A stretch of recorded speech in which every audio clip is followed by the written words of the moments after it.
Please give it up for Josh Geiger and Juan Schlosser.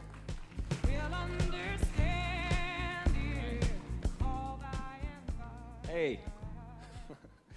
Hey, it's an honor to be here. It's an honor to be speaking here at Nuanu. This is our second year, my family and I, my wife and my lovely 5 children.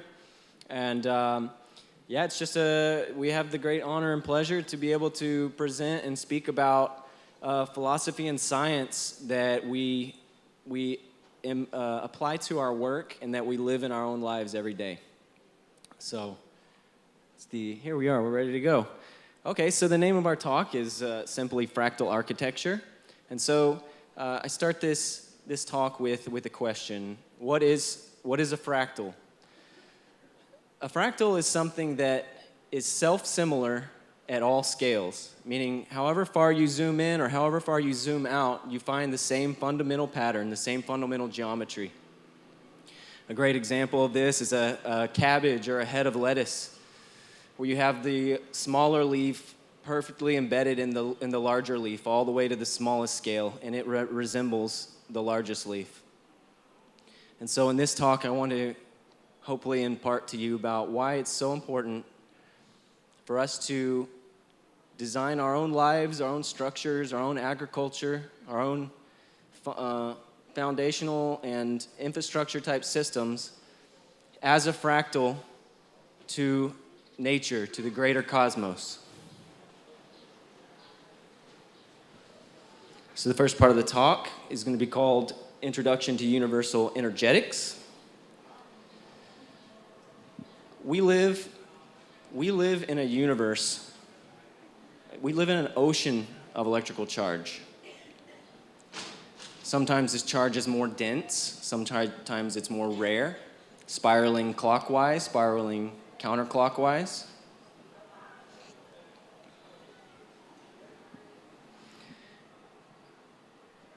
And this charge tends to organize and concentrate into certain patterns, certain geometries, certain spiralic forms. We see it evident in the spiral arms of the galaxy. We see it in the formation of flowers and plants. We see it in cyclones and hurricanes. And we see it in a number of natural life forms on the planet. We see it in the ratios of our knuckles in our hands to our arms to our larger bones in our arms, our legs, the spirals of our ears, the branchings of our blood vessels. We see it all throughout the body. And there's an important reason for this. Here's this just talking a little more. We find this sacred proportion in branching angle and progressive branch diameter in plants, trees, like I said, rivers in the blood vessels in the body, the nervous system. And this sacred proportion is golden mean, also known as phi ratio. And you can see this ratio is 1 to 1.618. And this rose is a great example of that. You have the larger petal, the smaller petal nestling perfectly into the larger, and so on and so on and so on, and becoming progressively smaller at golden mean integers. So, what happens when charge curves in a golden mean spiral? So we have all this charge all over the universe, and whenever it hits this golden mean spiral, something remarkable happens. As it hits this spiral and proceeds towards center, the charge actually accelerates towards center. This is very important. You can imagine the arms of the spiral getting smaller and smaller and smaller, and there's an actual net increase in acceleration as it goes towards center. And if you imagine multiple axes of spin, you can see one spin here, one spin here, one spin here, one spin, and then the opposite direction. You have all these axes of charge coming in simultaneously and gaining acceleration as the spiral arms get smaller and tighter towards an implosion point. It's the smallest point in the universe. It's called Planck. And at that implosion point, all the energy that went into this system spins back out. And the vortex, the vacuum created by the vortex of implosion, sucks that energy back in and around. and circulates this energy. And so we start to get a self-organization of charge, a self-organization of this energy. It becomes perpetual. And what does this geometry look like? It's a torus. It represents self-organization of charge. And we see this torus at all scales in the natural world. Spiraling in, expanding, contracting.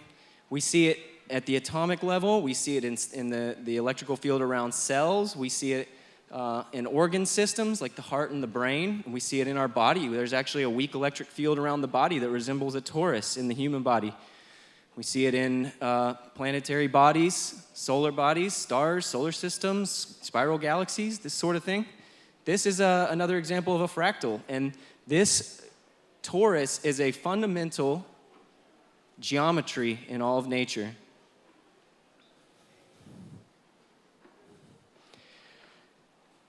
And so, if you can imagine what a healthy ecosystem looks like, a healthy ecosystem would be abundant in charge, abundant in energy. And how does an ecosystem become abundant in charge and energy?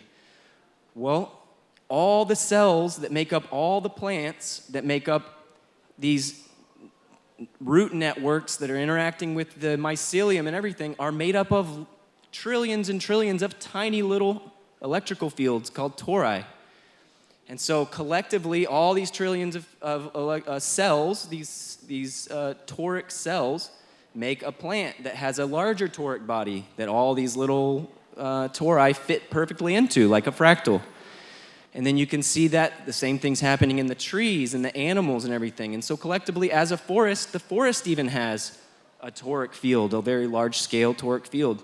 And so this is the epitome of health, of charge capacitance, the ability for charge to really concentrate and resonate and become perpetual. And this is even a really great picture because you have the waterfall in there churning the water, releasing negative ions that is being absorbed into and circulated through the electrical fields, the tissues, everything of the plants and the animals around it. So, this is our goal. This is how we want to design our structures, our spaces, our economics, our social structure, our agriculture, everything. We want to see if we can mimic and work towards just as healthy, and we want to distribute our resources perfectly. We want to be efficient as possible in all of this. And why? Because we too are electric beings. This is an actual photo of Kirlian photography of the electric field around somebody's hands. But this is a measurable field around the human body.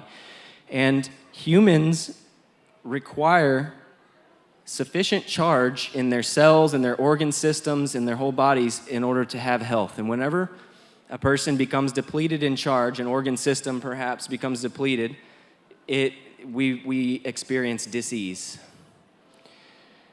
So, in order to thrive, we want to be in charge abundant spaces. Just imagine what feels better, walking into a forest or a hospital. There's a very physical, a very electric aspect to that. So what is the problem we face today? Our current civilization is built with non-natural geometry, synthetic materials, and extractive explosive technologies. Petroleum, gas, all these things are boom to turn generators and turbines. They explode, create heat, are extremely inefficient. Our building, agricultural, healing, and even economic practices are extractive and are ultimately non-sustainable. Extractive, that is a key word. We live in toxic cities, inside toxic homes and damaged ecosystems, eating depleted foods, surrounded by Wi-Fi and electrosmog. All these things tax our electric field around our body, also known as an aura. This creates a charge-depleted environment, and this is detrimental for electrical beings such as ourselves. Depletion of charge in our bodies and organ systems results in disease. So this is the problem. Here's an example of very common conventional construction practices. Melted steel beams in straight lines with right angles. Nothing natural about this. You don't see anything like this in nature, and you can go into a space like that and we'll find that the charge capacitance is measurably lower than that of a forest. And we build thousands and thousands of buildings and put them all in one spot and then have people work and live by the millions all over the planet. It's called cities. And people's health and well-being truly suffers from this type of lifestyle. So disconnected from nature, so disconnected from the natural flow. But of course, with every problem, there's a solution. There are many solutions. That's probably what brings us all together here today, is because we're oriented towards solutions. We're oriented towards unity. For every extractive technology we depend on, there is a regenerative alternative. There's a regenerative agroforestry and cropping system for food production. There are free energy implosive solutions already developed yet unreleased due to big corporate and elitist interests. There is biologic design for healthy buildings, which is what Juan and I want to talk about today, or are going to talk about. And there are more holistic economic and social systems that distribute resources more efficiently. Regenerative technology is based in the natural geometry we find in nature, phi, or golden mean. And so, yeah, these keywords, extractive versus regenerative. For every extractive, degenerative technology and infrastructure we have on the planet, there is a regenerative solution. Phi geometry is the key to regenerative implosive technology. Implosion is the other force from explosion. It's highly efficient. It's very amazing. It's a very fun science to get into. We have a very short amount of time to paint a very, as crisp a picture as we can without going into all the how and all that. So here's just a handful of working phi technologies. Energetic plasma healing devices, geomancy methods, bioarchitecture, water vortexing systems, and I'll go into detail on a couple of these. Therify. This is developed by one of Juan and my mentors, longtime mentor. We call him Uncle Dan, just one of the sweetest, most genius men on the planet. And Therify is, I don't know, has anybody ever seen this picture before? This is an Egyptian hieroglyph. Look kind of familiar.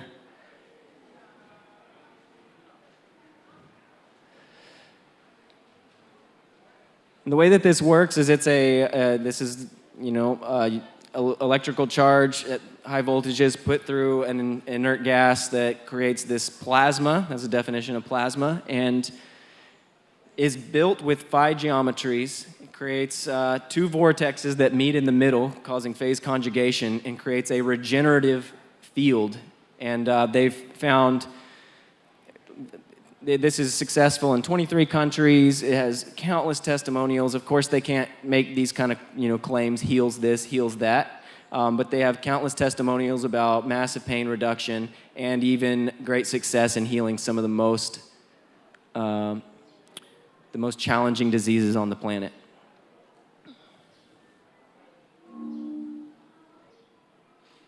Here's a picture of blood cells before a treatment. You see they're very clumped, stuck together. And then after, organized, freely moving. And this is a very repeatable phenomena. Here's another one. This is called Sri Yantra in the desert. This is what I was saying when I referred to geomancy. Geomancy translates to earth magic, but here we're just going to talk about how one can influence the energetic patterns on the actual land with different methods. This is the work of Bill Witherspoon, Sri Yantra in the desert. He inscribed large Sri Yantra into arid desert land, and he filled them with quartzite piezoelectric sand. Piezoelectric is defined as something that when you put pressure on it, it releases a electrical field. So quartz, like a quartz crystal, if you push on your quartz, there's a electric field that's released from that. The largest project was a half-kilometer wide, documented dramatic increase in rainfall, conditioning of soil to inhabit wider plant life, reduced alkalinity, less compact, higher microbial counts. So increased organic matter, all these things in a matter of months. And he repeated this on multiple sites with similar results.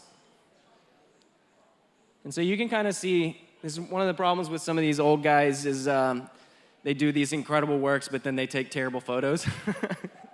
So Bill Witherspoon, they took this from an aerial photo. It's very low resolution, but you can see the Sri Lanka over here, half-kilometer wide. And this is in a dried lake bed in Oregon, and multiple corroborated reports tell us that the annual increase in this specific area dramatically increased, as well as a change in the soil microbial count and vegetative growth, etc. This is when it was first done. And bioarchitecture. So this is what me and Juan are super passionate about. This is the angle we're coming at it with in developing technology to make us and people more healthy, and also to integrate with the ecology, because that's part of it. That's key. And in brief, this is use of specific materials, site placement, and geometry to increase charge capacitance of the structure. That's the ability for the structure to hold and resonate charge. Creating spaces that are similar to a forest in terms of charge concentration. Measurable and repeatable. Verifiably biologically beneficial based upon multiple trials with improved seed germination, where seeds germinate more efficiently in biologically designed structures than outside. Electric beings are more healthy when in charge-rich environments. Here is a straw bale home I built in California. This type of biologic design is not so emphasizing the specific geometry, but more so the materials. It's made with stone foundation, exterior clay plaster, lime plaster, earthen floor, and this type of structure feels amazing to walk into and to be in. And then this is the current project that Juan and I are working on. This is the brilliant design by Juan himself. We currently have built 2 of these domes. One of them is even better than the first one, and they're right over here. They're right behind us. They're both amazing. The first one took a little bit more of a learning, how the heck do we do this? But we figured out how to put it together, and it's amazing. So here's the framing. You can see it's made of bamboo, bioresin, some long drafts to hold it all together. These golden mean geometries, these are golden mean path curves. You see this? Multiple opposing golden mean path curves. And then here's a finished one with the panels on top.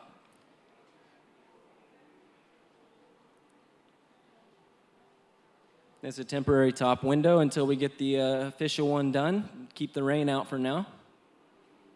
And without further ado, Juan is going to go into more detail about biologic architecture. Thank you very much.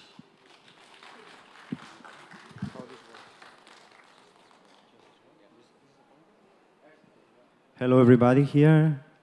So our lectures actually are very complementary, and I'm just going to try to develop a little further on the science of biological architecture and fractal design.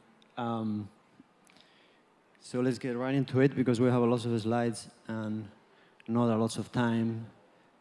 So these are what I call some bioarchitecture energetic basic principles. There is actually a lot of things that we could talk about in relationship to bioenergetics, but this lecture is going to be like the very essential principles. And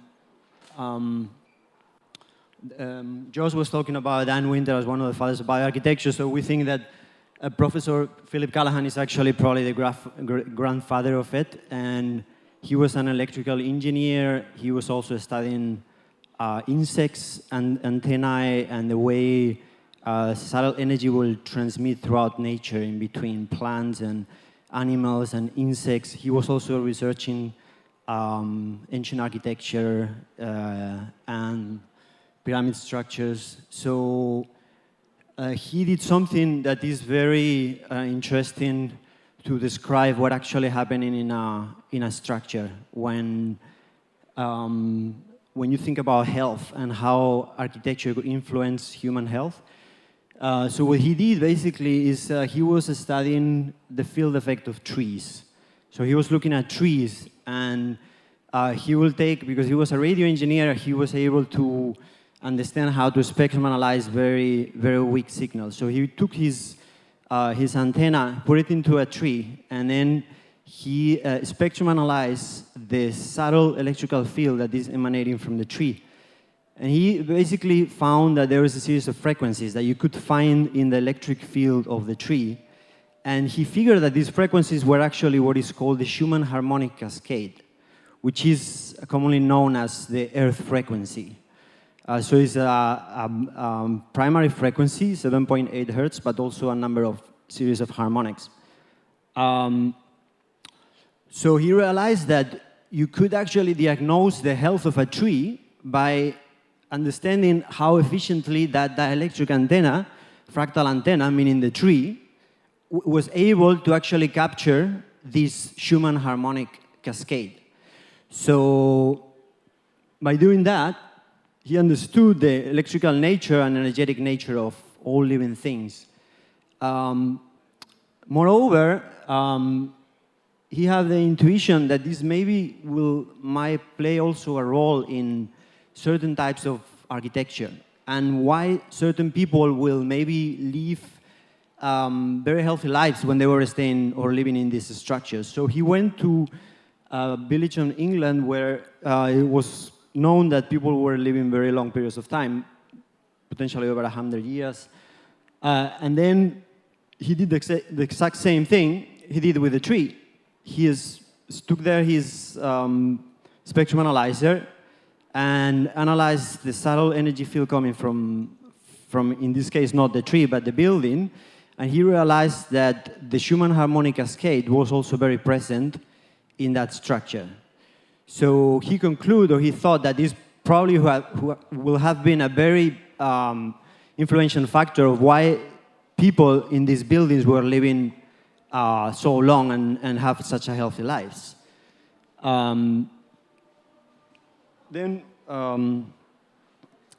This is another thing that he studied, which were a series of towers that are in Ireland. And these towers were used by monks, and they were meditated there. But they also had like an agricultural function. So they were used to actually increase yield. Everything around these towers will actually grow much better, and there will be like this increased biomass, like the same example of the city jantra that Josh was just talking about.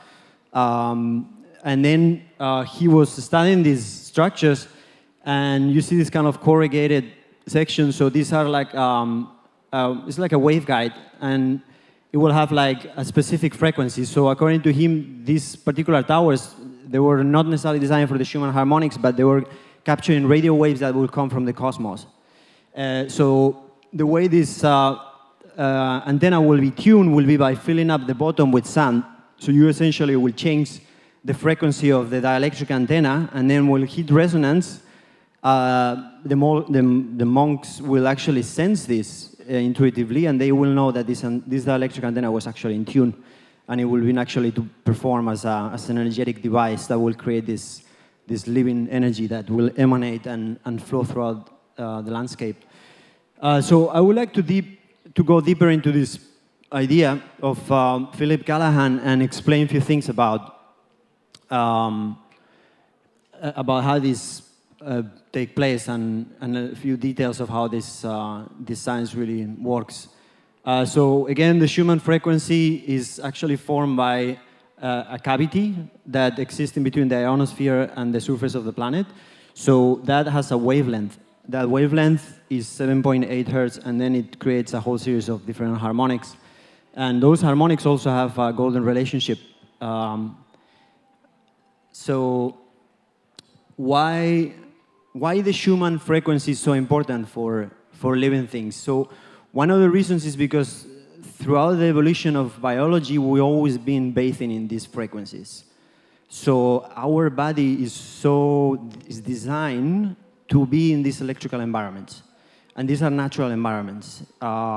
In forests, we are bathing on the Schumann frequency. If you actually if you are in a forest, there is a huge amount of these subtle electrical frequencies. So this is one clue.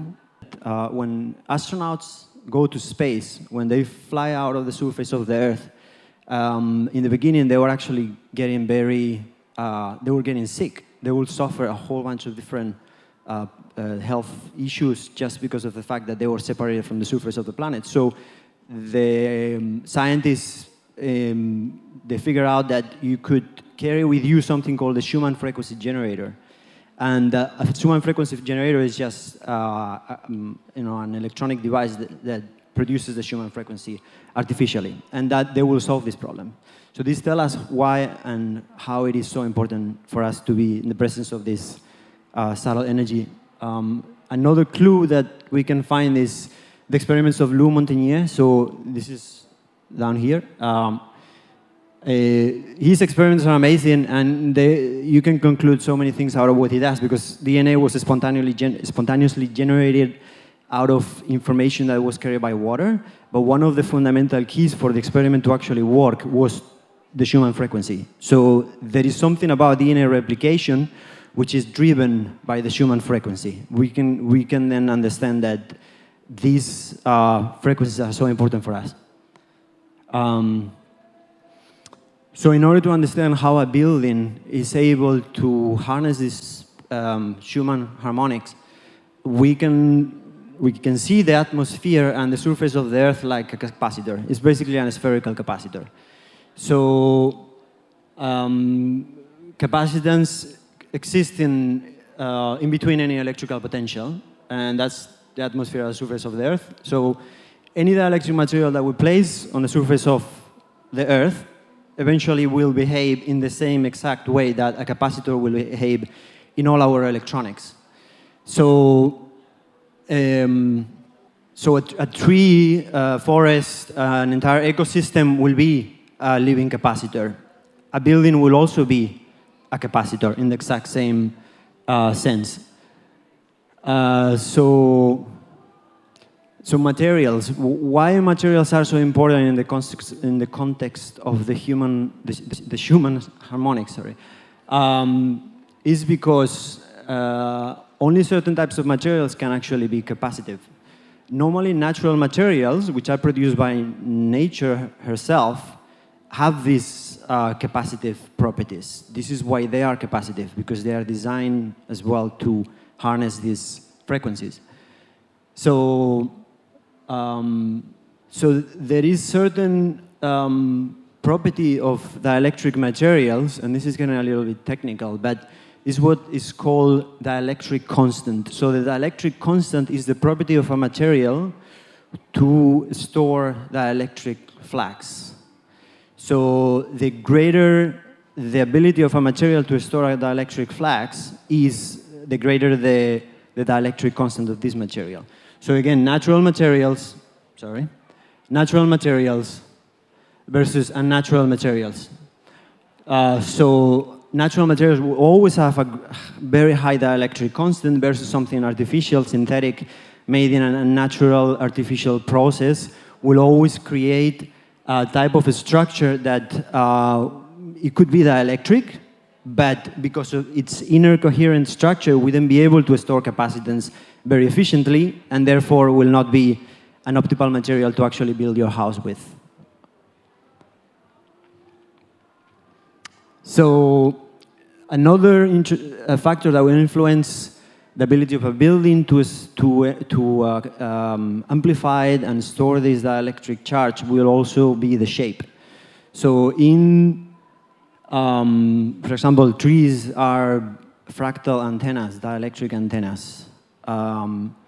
And then so any design that operates and works with this kind of fractal design will mimic energetically what trees are doing in nature, and therefore will be able to resonate, amplify it, and create an ambient charge field that will be highly beneficial for life and longevity and well-being, etc., etc.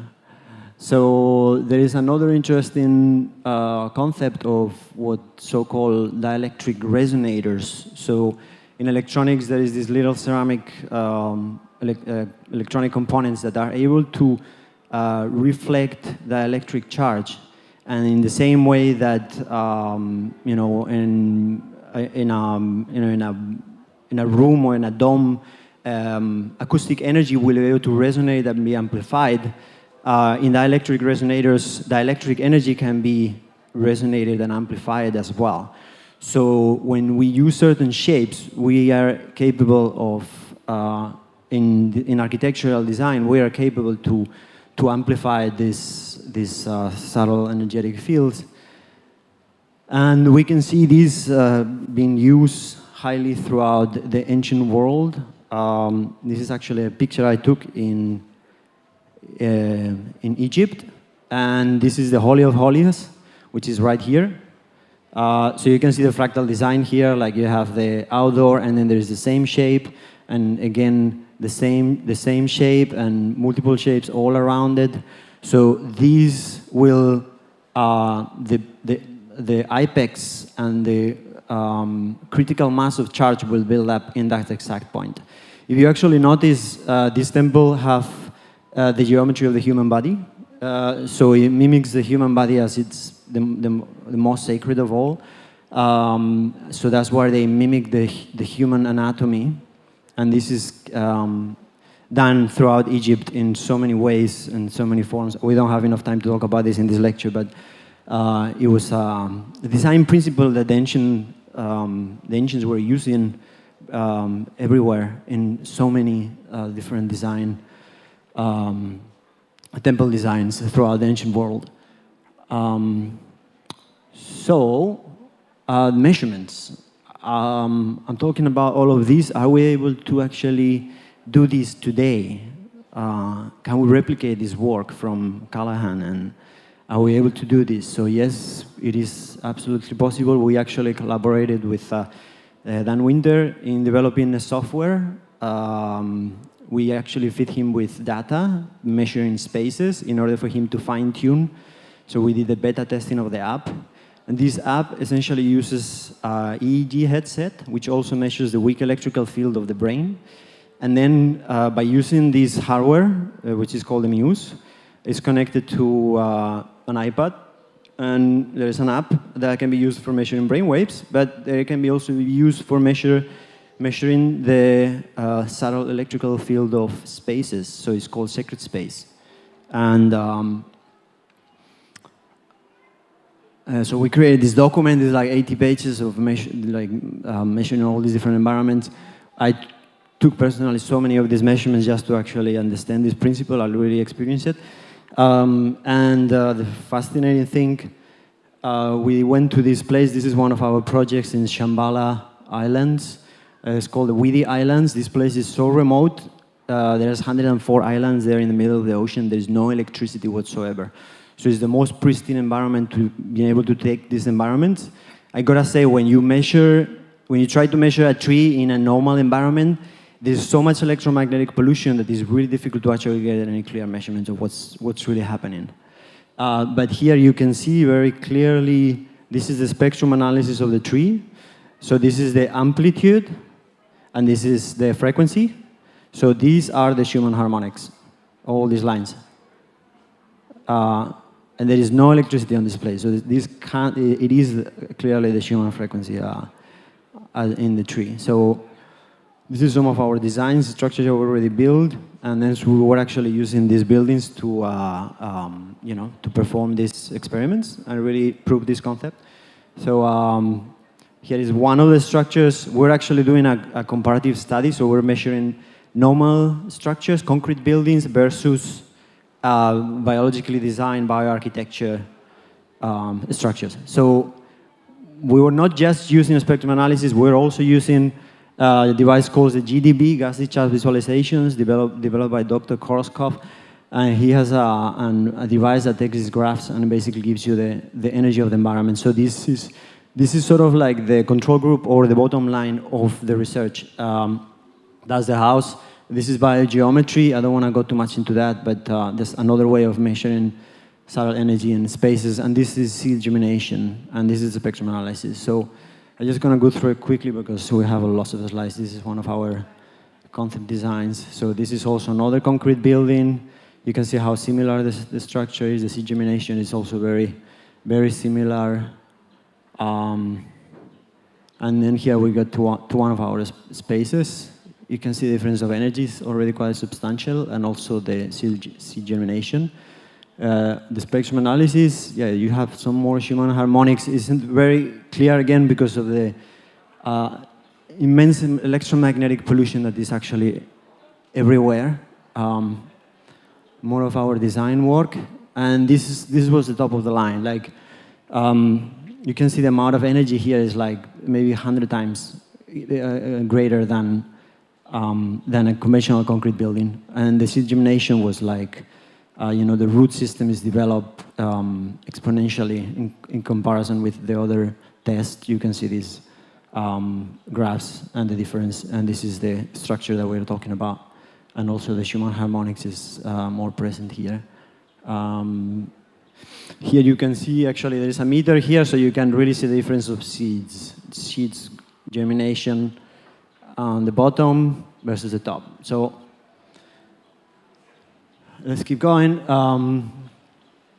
Bioelectricity, I love to talk about Jerry Tenen because as Josh was also talking about it, like how does this affect us? Like, why is it that it is so important for your biology and for your cells, apart from what we have seen, to be in environments where charge is present?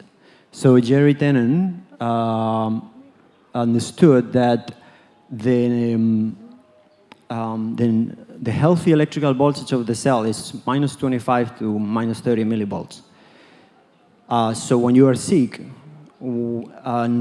that voltage will, two things, or will increase because your body is trying to heal, and that's what creates pain, is that electrical charge that is increasing, so your body is trying to regenerate, or it will decrease to a point where it might actually flip polarity. It goes from minus to positive, and that's his electrical theory of cancer. So cancer, he called it the switch on and off cancer pathology. That's what cancer, according to Jerry Tenen, actually is a flip of polarity. So if you can restore the electrical voltage in your cells or in that particular part of your biology, your organs, you can very easily heal cancer, and he actually have done this. And then we have another group, which I also researched quite deeply. It's called the BX protocol, and they have basically confirmed the exact idea of Jerry Tenen. All the root cause of all diseases is mitochondrial dysfunction, meaning the inability of your cells to produce energy. If you don't have energy, you can suffer any disease, and we can call it a cancer, we can call it anything. The medical industry has created all these silos. It's like there is this thing or this thing, and then there is this pill that you can take for healing this thing. But if you correct the electrical voltage and the ability of your mitochondria to produce energy, you can experience benefits and healing effects on anything that you have. Because healing is holistic. You're going to address the entire thing, and the root cause of that is energy production. If your cells are actually able to produce that electrical charge. So environments play a role in that. Food play a role, and lots of other factors can influence, but environments can be a very important aspect. And one thing that is very important on that respect is geomancy. Geomancy is, as Joe says, divining the earth, understanding essentially what is the energetic landscape of our environment. but the one that is essentially created by the Earth herself, like the natural currents of energy that flow through the landscape. And there are many causes for these energetic flows, but one of the most important is actually underwater veins. So there is a river, an underwater river that flows through inside the Earth, and then there will be a mirror energetic current that will surface throughout the surface of the Earth, and then that current is called geopathic stress. So in geopathic stress, you don't wanna place your bed. You don't wanna do certain things in these places where geopathic stress exists. And in this documentary, it's called geopathic stress documentary. So here we have this guy is a dowser, and this guy is a scientist. He uses rods, and he's using a magnetometer. So he just walks around and finds these rivers of magnetism that flow through the landscape. And then so in BioArc, for example, we do this analysis. We do what we call bioenergetic surveys. And we map these lines. And when we build our structures, we take them into account in order to make sure that we are not exposed to this geopathic stress. So coming back to what we were talking about, the voltage of the cells, we know that electrical fields and magnetic fields are inversely proportional. So if you have a magnetic ribbon flowing through your body, the electrical voltage of the cells that are in that part of the body will diminish. And again, that's the root cause of so many diseases. So this is why geomancy is important. You have this other example, Ken Willen. If you have a cathode ray tube like the old TVs and you stick a magnet, what do you have? You have a dark shadow where electrical energy cannot manifest. So that's the equivalent of geopathic stress in your body. So here is another example. In this documentary, they talk about this lady, this woman who lived in a house where geopathic stress was almost absent because of the design of the house. And this woman was living over 100 years.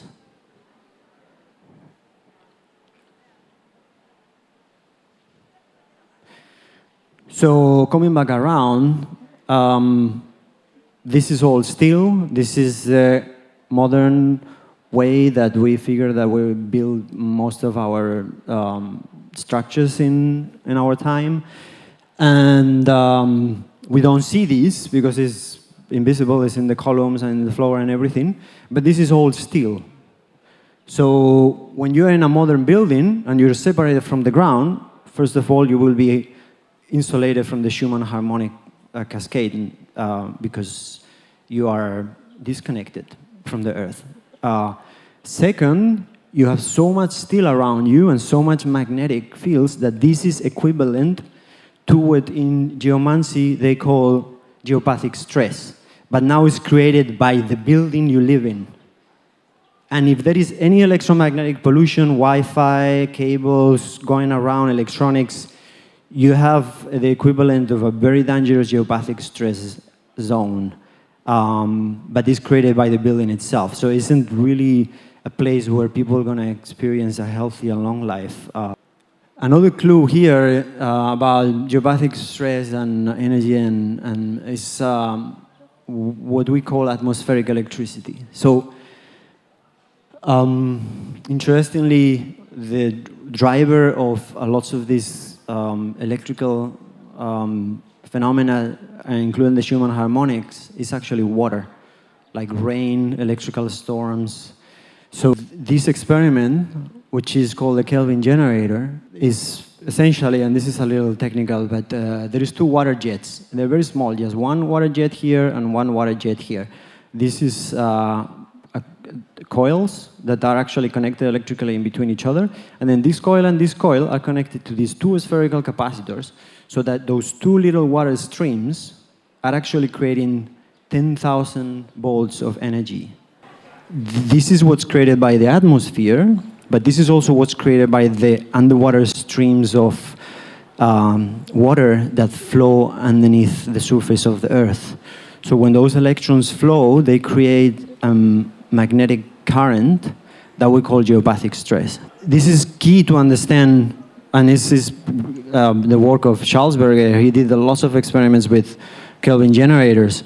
And it's key to understand bioenergy, or how energy is created by natural systems, essentially. And another interesting experiment that we can use to understand how a building is able to act as a capacitor that tapped into these frequencies is the corona motor or electrostatic motor. So an electrostatic motor is something, is a motor that is designed in such a way that will work with electrostatic current.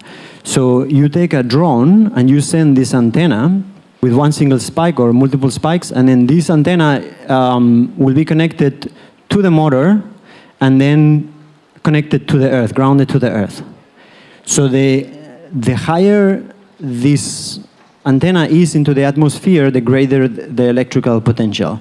So when you look at cathedrals, why they were trying to go so high and why were they creating such a monumental structures is because they wanted to increase the dielectric potential in between the ionosphere and the surface of the planet.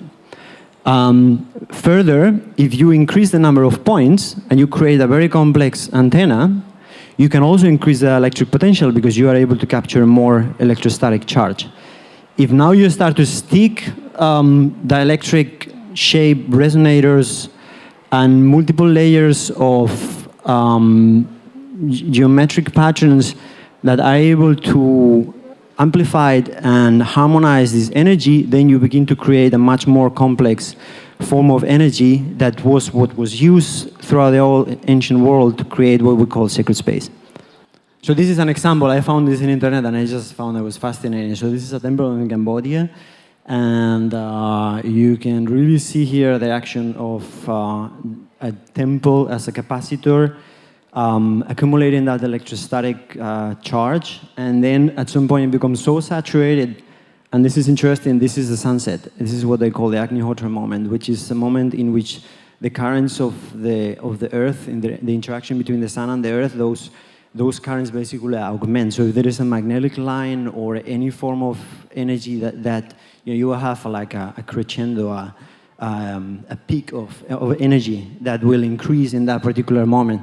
So in that particular moment, this building, this temple, is so well designed that will essentially the capacitor will saturate and it will begin to discharge its excess capacitance. And it's exactly what happens with the Tesla coil. This is, if you could say, this is an organic Tesla coil. It works with atmospheric electricity. This is created by a bunch of electronics, so it's a synthetic kind of concept. This is an organic form of energy that is way more complex and rich in many ways than just simply what we use as electricity. And again, this is one of our designs. Some examples of ancient temples, fractal design, like, I mean, the Great Pyramid was an amazing exemplar, and it is a complex, it's not really a complex geometry, but it's highly tuned in certain ratios and proportions, including the golden ratio, the square root of golden ratio as well. And inside of the king's chamber, actually, there is a sort of pagoda. It's almost like 20 meters high or something, and there is all these layers. So you have a complex dielectric antenna as well that mimics some sort of like logarithmic properties as well.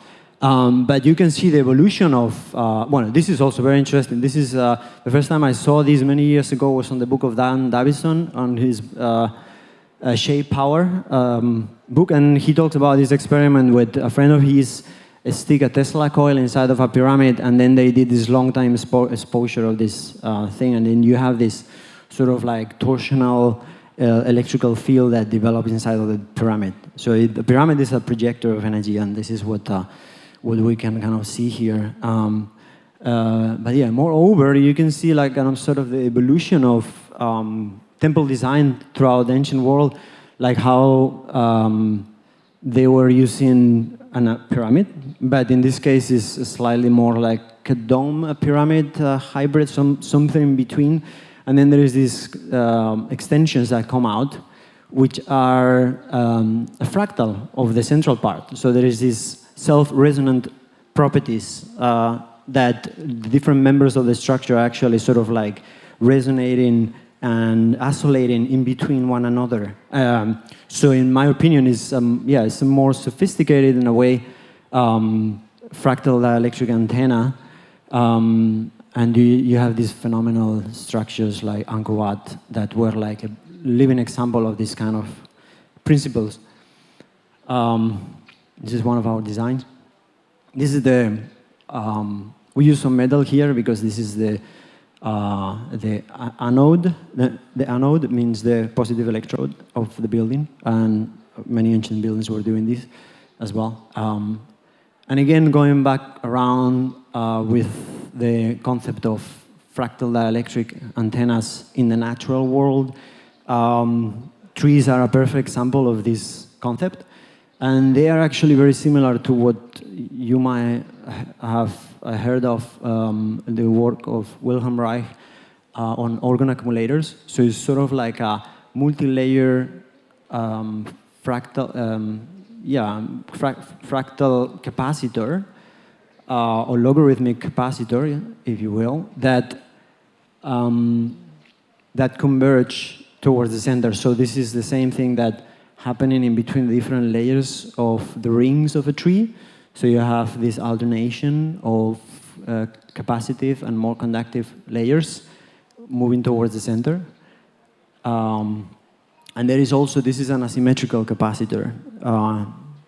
Both sides of the capacitor, the two electrodes, are not the same size. They become smaller and smaller. And in electronic engineering, you will say that basically that creates a greater difference of potential. Therefore, you have also an amplification that happens there.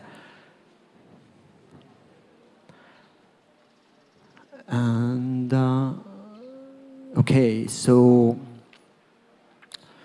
if this sounds, you know, like, is this a new science? This is an old science. It's actually a really old stuff. And there is authors like John Michael, who in this book, Sacred Geometry, Ancient Science, and then Heavenly Order of Earth, he describes this very principle of atmospheric electricity or the Schumann harmonics and how this was actually used throughout the ancient world for creating designs of temples and structures. So I'm just going to read this to you. There is two forms of natural energy were involved. One terrestrial, the other one from the atmosphere. Through the ritual fusion of these two elements, a spirit was generated and spread like an enchantment from the temple, bearing fertility to the surrounding countryside, and pervading it with an atmosphere of peace and happiness. In terms of spiritual technology, maybe I have involved the fertilization of the earth spirit by positively charged energy channeled through the lighting rods from the temple roof.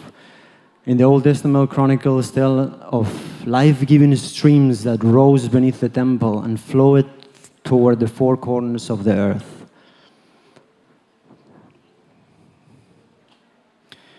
So this is why we term this idea of regenerative architecture.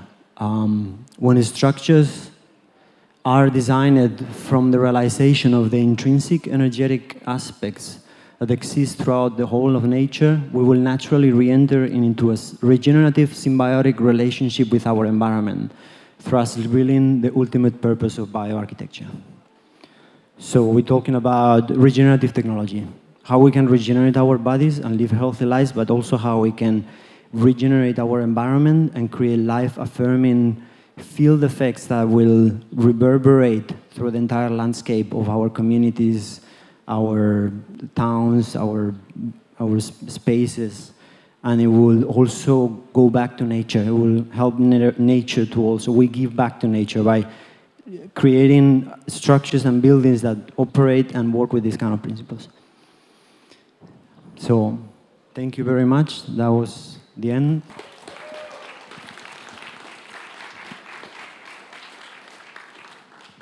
Hey, Yeah, and the two domes that we're working on right now are behind here. We have 6 more to go, and it's not open to the public right now. But if you'd like, you can go on a quick tour with us to walk through one of the buildings. And so Juan and I will just wait out front for 5 minutes, and then a small group can do a quick walkthrough. Okay, thank you so much.